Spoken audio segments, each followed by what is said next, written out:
Boa noite. Mais uma vez estamos aqui no NEFA, virtualmente, mas ainda assim no NEFA, né? Porque nossos sentimentos, nossos corações, nossa conexão está no NEFA, todos nós. E vamos falar um pouco do Evangelho, né? De Jesus através do Evangelho segundo o Espiritismo. Meu nome é Thelma, para quem não me conhece, e vamos começar. Hoje nós vamos falar do Evangelho segundo o Espiritismo, capítulo 2, que é Meu Reino Não É Deste Mundo, o item 1 e 2, né? O item 1 traz a parte do Evangelho e o item 2 fala da vida futura. Mas antes de começarmos, como sempre, vamos fazer a nossa prece. Eu estou aqui com o Minuto de Sabedoria de Carlos Torre Pastorino. Eu vou ler uma página para fazer a nossa prece. Abriu ao caso. Já pensou em agradecer a Deus pelo ar que respira desde que nasceu, sem que jamais lhe tenha faltado? O ar está sempre à sua disposição de graça. Agradeça ao Pai também a água que o desedenta, o sol que ilumina seu dia, dando-lhe oportunidade de trabalhar. A noite que proporciona o repouso, a saúde, a alegria, os amigos. O agradecimento é uma obrigação que jamais devemos esquecer.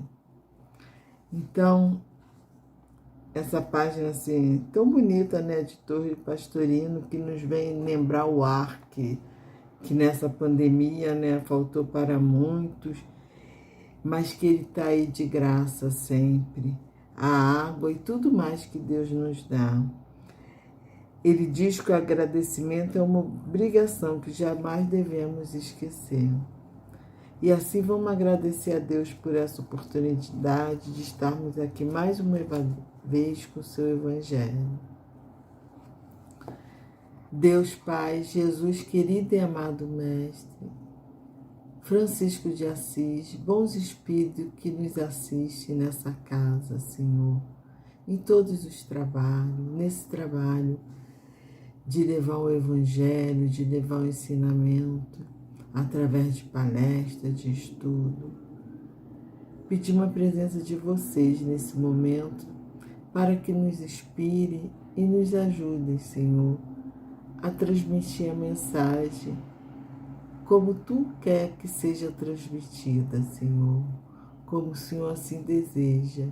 Pedimos que a Sua luz chegue a cada um de nós que aqui estamos, que chegue a cada trabalhador, frequentador dessa casa e que chegue a toda a humanidade, Pai, levando um pouquinho de paz a cada coração.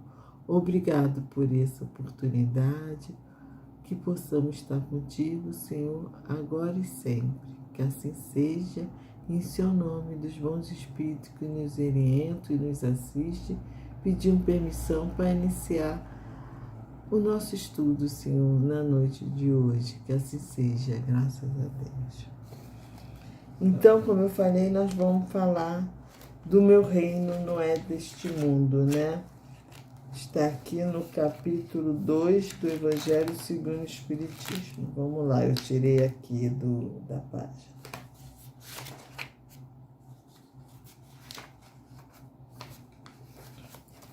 Meu reino não é deste mundo. Pilatos, tendo entrado de novo no palácio e feito vir Jesus à sua presença, perguntou-lhe: És o rei dos judeus? Respondeu-lhe Jesus: Meu reino não é deste mundo. Se o meu reino fosse deste mundo, a minha gente houvera combatido para impedir que eu caísse nas mãos dos judeus. Mas o meu reino ainda não é aqui. Disse-lhe Pilatos então: És, pois, rei? Jesus lhe respondeu: Tu o dizes. Sou rei, não nasci e não vim a este mundo senão para dar testemunho da verdade. Aquele que pertence à verdade, escuta minha voz. Isso está em São João, capítulo 18, versículo 33, 36 e 37. Nós vemos aqui, né, que Jesus fala, né, que se o reino dele fosse desse mundo, minha gente houvera combatido para que ele não caísse na mão dos judeus, né? E ao ler isso eu lembrei, né, que foi um equívoco de Judas, né, que pensou que ele não entendeu muito que o reino de Deus, né, o reino que Jesus falava, não era desse mundo, e entregou Jesus não pelas moedas, né, mas para ver o mestre dele soberano a todos, né? Mas o reino de Jesus não era desse mundo e o orgulho estava longe, né, do seu reinado. E ele, quando pergunta se ele é rei, ele responde: "O dizes, sou rei." Quer dizer, ele diz, Jesus, o único título que ele trouxe para ele foi o de mestre, né? Que ele aceitou. Quando falo para ele, bom mestre, ele fala, bom é só Deus, né, que está no céu. Mas ele não negou o título de mestre, porque ele veio nos ensinar. E um dos primeiros ensinamentos, assim, ou melhor, todos os ensinamentos dele estava baseado que o reino dele não era deste mundo. Quando ele falava isso, ele falava da vida futura, né? Jesus lembrava da vida futura. Moisés, ele fez o mandado dele, vamos dizer assim, em cima deste mundo, né? Quando ele prometeu a terra prometida, ainda nesse mundo. E Jesus vem falar de uma vida futura. Então, é esse o reino dele. É esse o reino prometido. E assim, não por acaso, Kardec, como excelente pedagogo, botou esse capítulo do Evangelho no início do livro do Evangelho segundo o Espiritismo. Por quê? Porque toda a obra de Jesus está baseada nesse reino que não é deste mundo. Está baseado no reino de Deus, né? E esse reino que vem lembrar a vida futura, como diz o item 2, ele fala: por essas palavras, Jesus claramente se refere à vida futura. Essa vida futura é a meta da humanidade. Por isso que todos os ensinamentos de Jesus estão baseados nessa vida futura, né?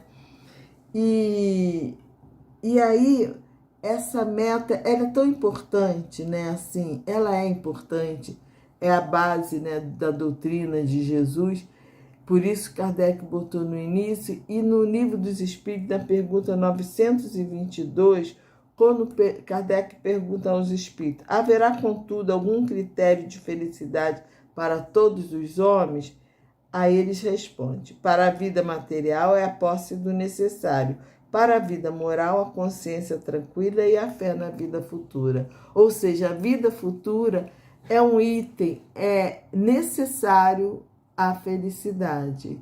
Os espíritos lembram isso nessa pergunta de Kardec. Então, todos os ensinamentos de Jesus, que todo ensinamento de Jesus vem ensinar o quê? O homem a viver para ser feliz.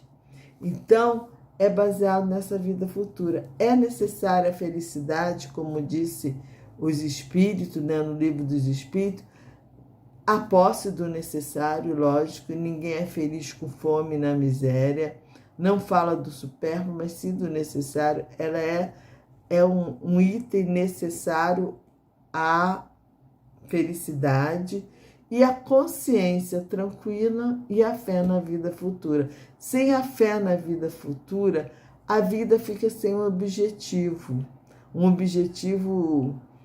moral, um objetivo grandioso. A pessoa só vive por viver, para sobreviver e para ter os prazeres da carne, o que não leva uma felicidade eterna. É uma felicidade efêmera que logo vem exigindo outras felicidades da mesma espécie, porque não satisfaz a alma. E nós não somos matéria, nós estamos na matéria, nós temos sim uma matéria etérea, mas nós somos alma, nós somos espírito.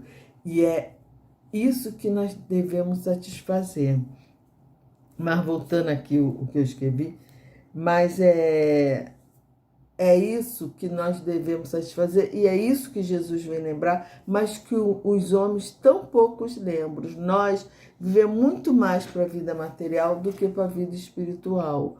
E Jesus vem dar esse ensinamento, que a verdadeira vida é espiritual. Deixa eu beber um pouquinho de água.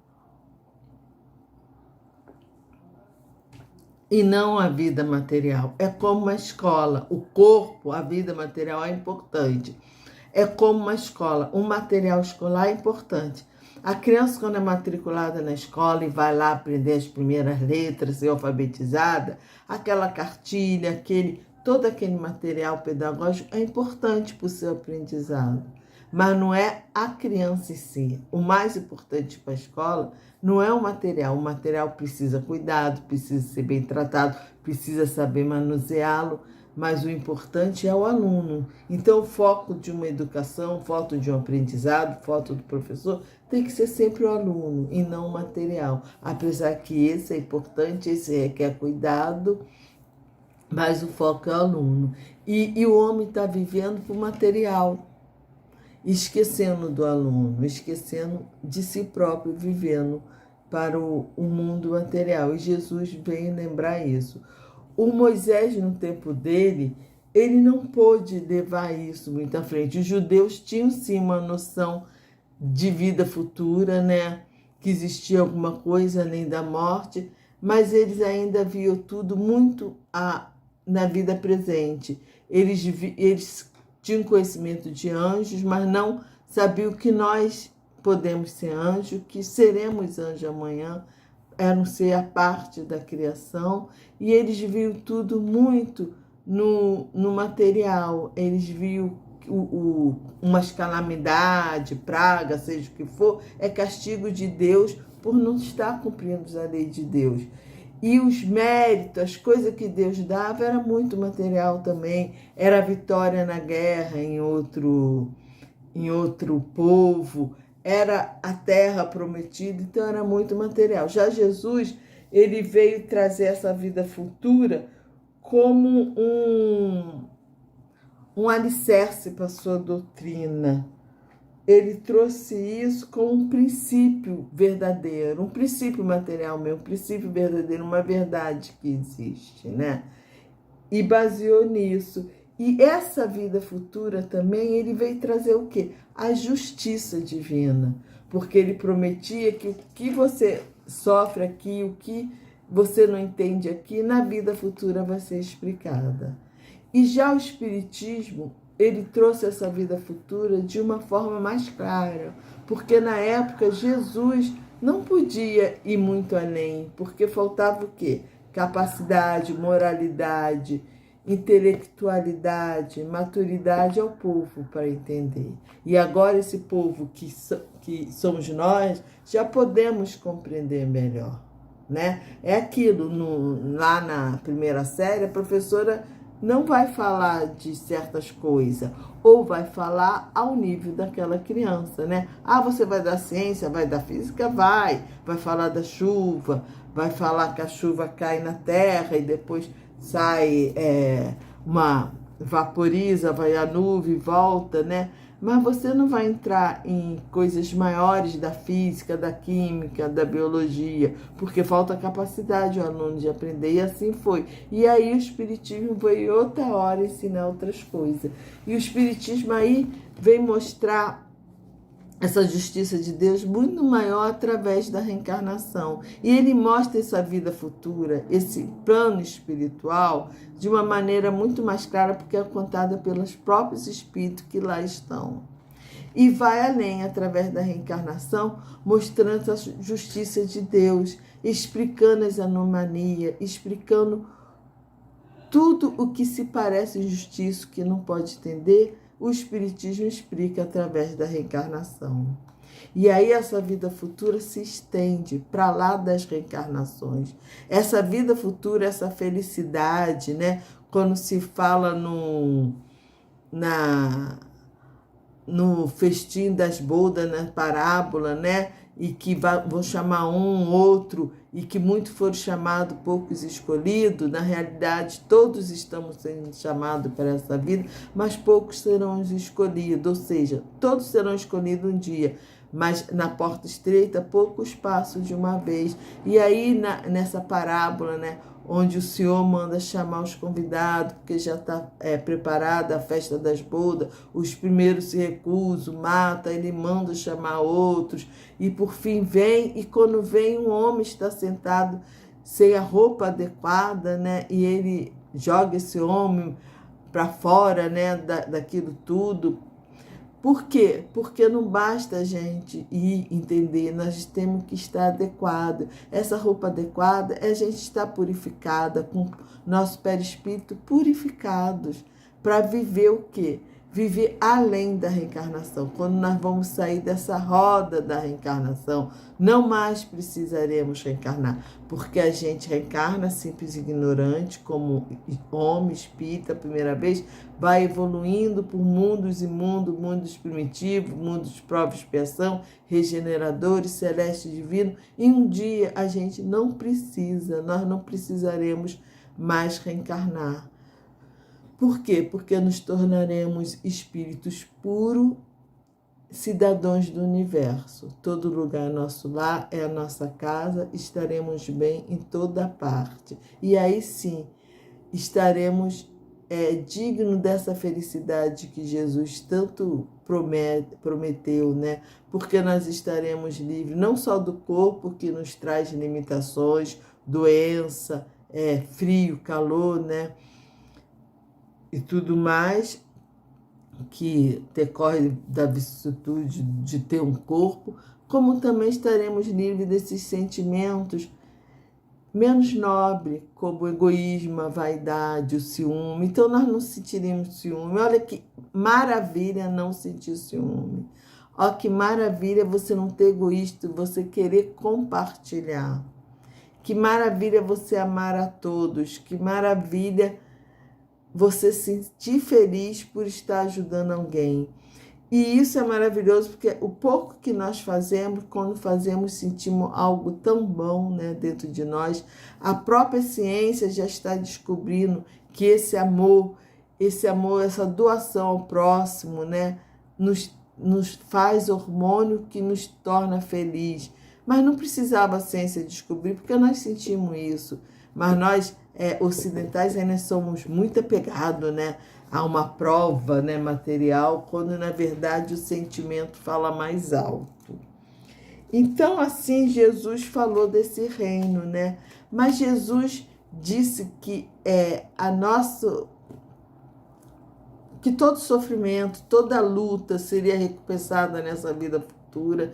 E nós, através do Espiritismo, sabemos, né, que essa vida futura é o plano espiritual, mas mais do que isso, é uma vida que nós teremos como espírito liberto da matéria, espírito puro, liberto dessa roda da reencarnação, de todos esses sentimentos negativos do próprio corpo, né? Teremos cidadãos do universo, iremos trabalhar diretamente com Deus, ministros de Deus, assim como Jesus, e seremos bem mais felizes.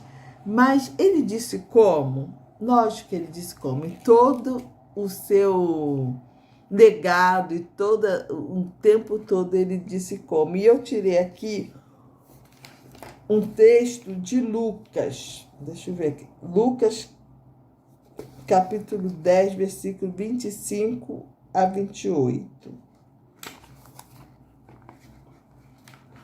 Ele fala assim, peraí.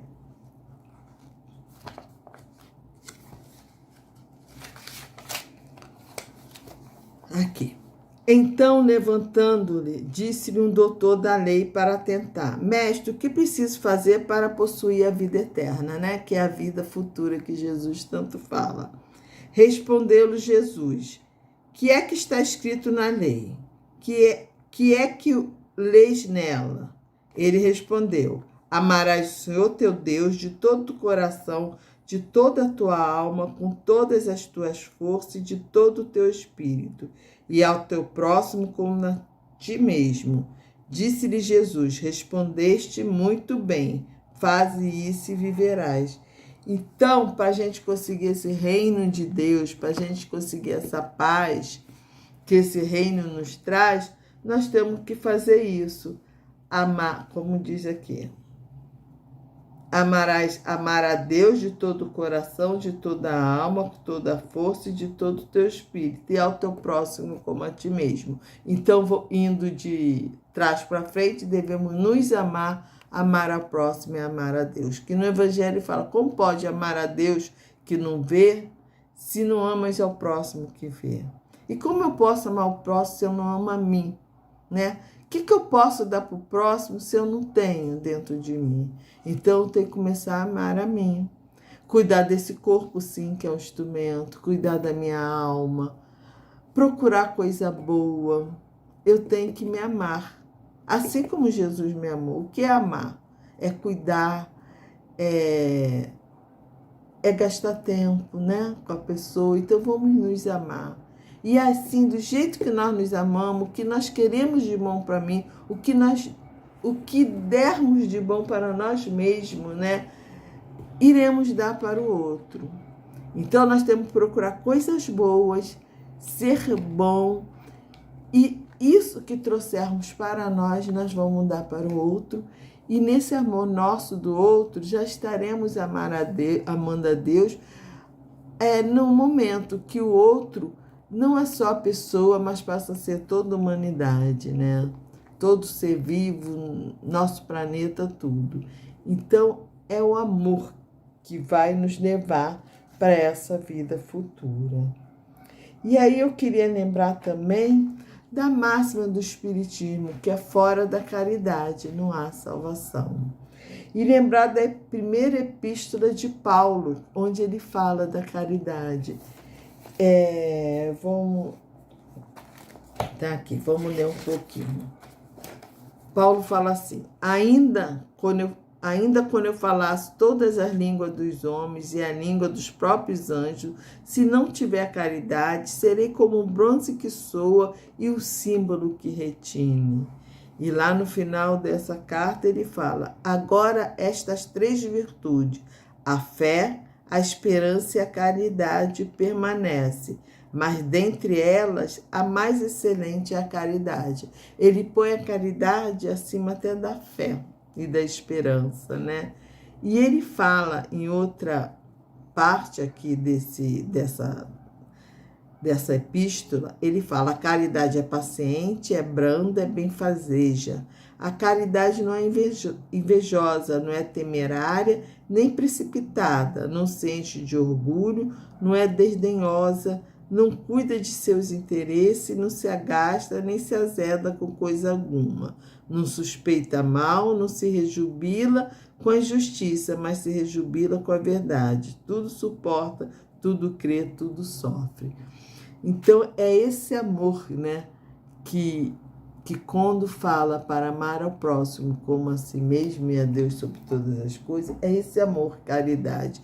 Em muitos lugares não fala caridade, fala amor.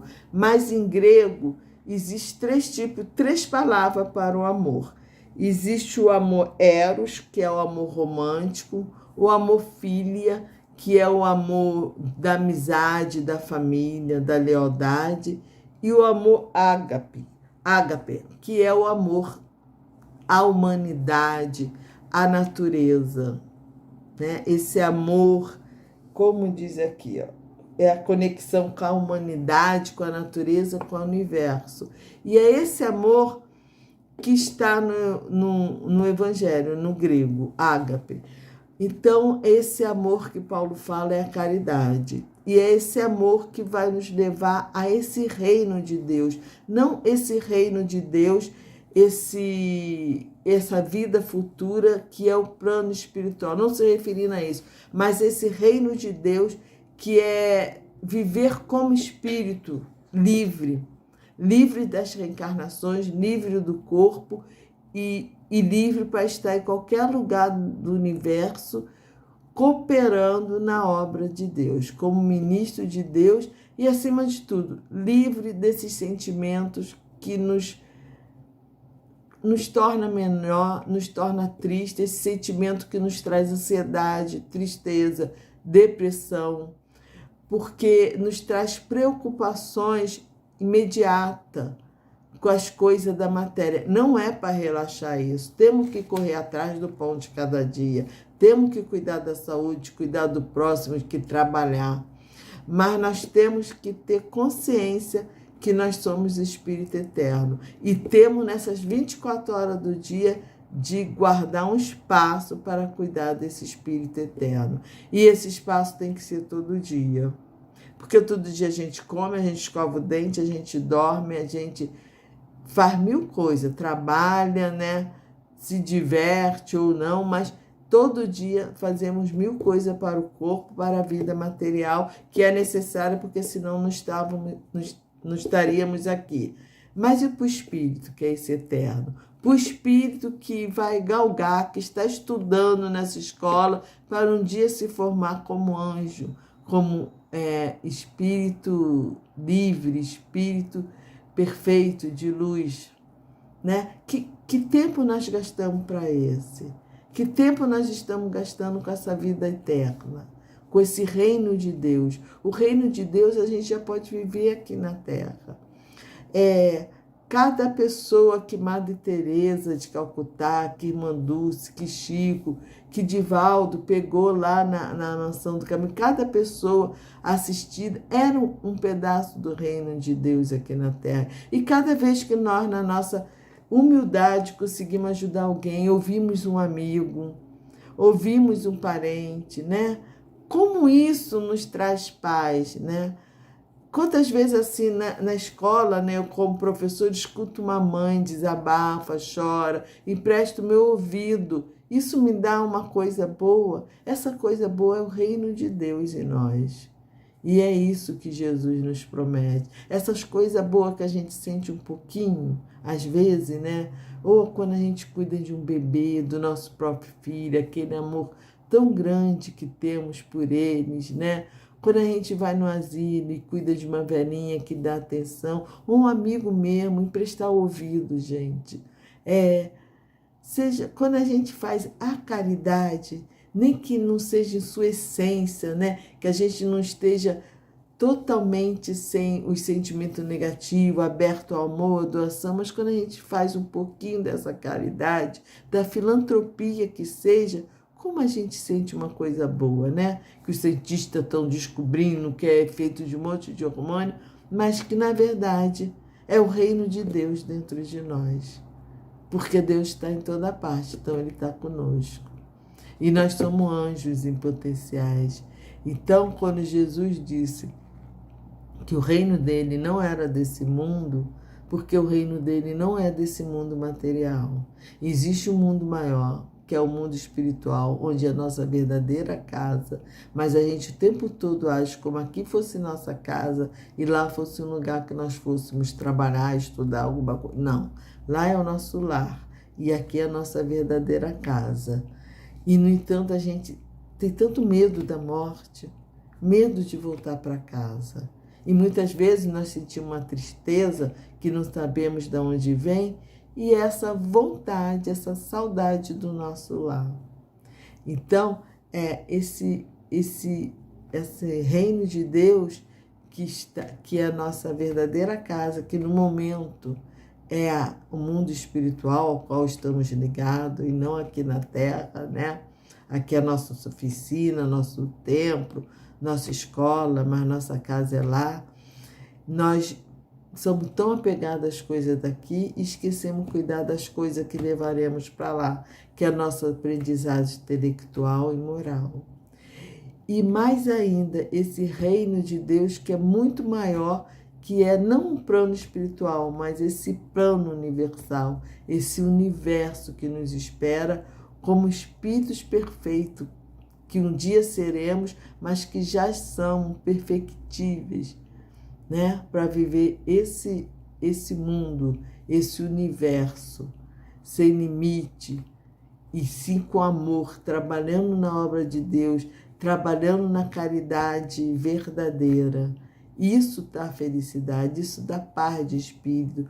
como às vezes a paz de um dever cumprido, como é bom. Imagine a paz de espírito, de estar diretamente ligado a Deus. O momento que estamos em prece, que estamos cantando música no centro, e sim, de uma forma estamos nos ligando a Deus, é tão bom. Imagine essa ligação permanente. E é isso que Jesus veio nos prometer, é esse reino de Deus, esse reino de paz, né, de luz, mas esse reino que temos que trabalhar, que assim como o estudante que entrou lá no educação infantil, saiu lá na faculdade, doutorado, tudo, ele trabalhou, né, e se ele escolher algo que ele gosta, ele trabalhou com prazer, mas também com muita dificuldade, com momentos difíceis. Assim também vai ser a nossa caminhada. E Jesus vem no Evangelho todo explicando como nós vamos conseguir isso. Amar a Deus sobre todas as coisas e o próximo como a si mesmo. E Paulo vem enfatizando, falando da caridade. Em todo o Evangelho, Jesus ensina como conseguir esse reino de Deus um dia, né, eternamente, mas já começar de alguma forma a sentir aqui na Terra. Aí ele fala, o Sermão do Monte é totalmente falando de como conseguir, né, ser brandos e pacíficos, e fala de perdoar, e fala de amar, enfim, aos inimigos, inclusive, né? Enfim, é isso. Esse que é o reino de Deus. Esse que é o reino que Jesus nos trouxe. E eu acho que sem desapegar, sem deixar de cuidar do que é material, da nossa vida material, mas nós precisamos, com urgência, cada vez mais, reservar um tempo durante o dia, durante todo o dia, para cuidarmos dos nossos espíritos e para olharmos para o próximo. Quem pode abrir um asilo e fazer um trabalho imenso, que faça. Mas você emprestar ouvido para um amigo, para um desconhecido, olhar para um morador de rua com carinho, isso já é chegar a esse reino. Então, que cada um, né, dentro da sua possibilidade, possa cada dia dar um pouquinho mais, esticar esse nosso limite de bondade, de amor e de aproximação de Deus. Muito obrigado, meus irmãos e minhas irmãs. Muito obrigado por esse momento de estar com vocês. Muito obrigado pela oportunidade. E assim, vamos fazer nossa prece para interromper o nosso trabalho na noite de hoje. Deus Pai, muito obrigado por esse momento. Que a sua luz envolva todos aqueles que irão, né, de uma forma ou de outra, ouvir esses ensinamentos, Senhor. Não só aqueles que estão ligados à matéria aqui, reencarnado, mas também aqueles desencarnados, que muitas vezes, Senhor, por estarmos tão apegados ainda aqui, preciso das coisas materiais, né, desse mundo. Obrigado, Jesus, por essa oportunidade, por ter conhecido a casa de Francisco de Assis, por essa porta aberta, por tudo que nos deste, Pai, por mais esse dia. Muito obrigado. E assim, em seu nome, dos bons espíritos que nos assistem, pedimos permissão para interromper o nosso estudo nessa noite. Senhor, muito obrigado. Graças a Deus. Que assim seja. Fique com Deus. Até a próxima.